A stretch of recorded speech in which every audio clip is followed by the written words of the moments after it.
Israel के खिलाफ लड़ रहे हिजबुल्लाह समूह को ईरान का पूरा समर्थन मिल रहा है। एडवांस मिसाइलों से लेकर गोला बारूद तक ईरान इजरायल की ढाल बना हुआ है। इजरायल के खिलाफ लंबे युद्ध की तैयारी किए बैठे हिजबुल्लाह ने अंडरग्राउंड हथियार जमा कर रखे हैं, जिनके बूते समूह के लड़ाके रोजाना इजरायल पर हमलावर हैं। हिजबुल्लाह को ईरान की ओर से इस तरह की मदद मिल रही है।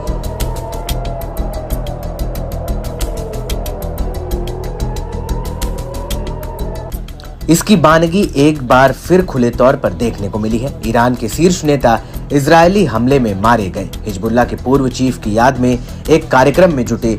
इस दौरान ईरानी विदेश मंत्री अब्बास अराक्ची भी नसरल्लाह स्कूल ऑफ थॉट नाम के एक अंतर्राष्ट्रीय शिखर सम्मेलन में मौजूद रहे, जहां से अराक्ची ने इजरायल को युद्ध की बड़ी चेतावनी दे डाली।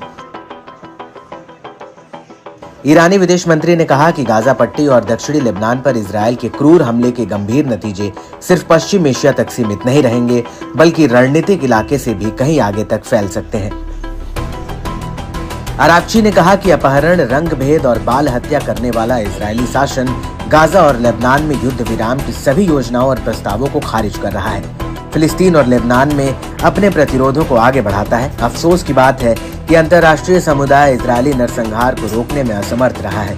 यह सिर्फ पूरे इलाके को असुरक्षित बनता हुआ देख रहा है। दुनिया को पता होना चाहिए कि अगर युद्ध फैलता है तो इसका हानिकारक असर सिर्फ पश्चिम एशिया तक सीमित नहीं रहेगा। असुरक्षा और अस्थिरता ऐसी चीज है जो अन्य इलाकों में भी फैल सकती है।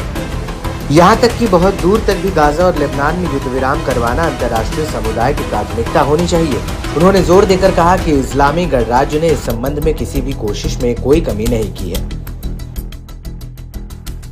अराक्ची यही नहीं रुके, उन्होंने नसरल्लाह की तारीफ न सिर्फ लेबनान के लिए बल्कि मुस्लिम दुनिया और प्रतिरोध, साहस और उत्पीड़न के खिलाफ खड़े होने के प्रतीक के रूप में भी की। उन्होंने कहा कि हसन नसरल्लाह का हमेशा से मानना रहा है कि इजरायली शासन ने अपराधों को नजरअंदाज करना अंतर्राष्ट्रीय न्याय की नींव को कमजोर करता है। इसलिए इन संकटों से निपटने के लिए देशों के बीच बहुपक्षवाद और सहयोग के महत्व पर जोर देना चाहिए।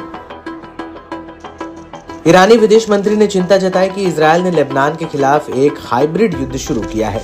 इसमें सैन्य, खुफिया और मीडिया उपकरण शामिल हैं। अराक्ची ने कहा कि लेबनान अपनी सांस्कृतिक और धार्मिक विविधता के साथ एक ऐसे समाज का उदाहरण है जो केवल राष्ट्रीय एकता पर भरोसा करके चुनौतियों का सामना करने में सक्षम है। बता दें कि पिछले साल अक्टूबर में जब इजरायल ने गाजा पर नरसंहार युद्ध शुरू किया था, तब से लेबनान के हिजबुल्लाह समूह ने हमास के समर्थन में और फिलिस्तीनियों की रक्षा के लिए इजरायल पर हमले शुरू किए।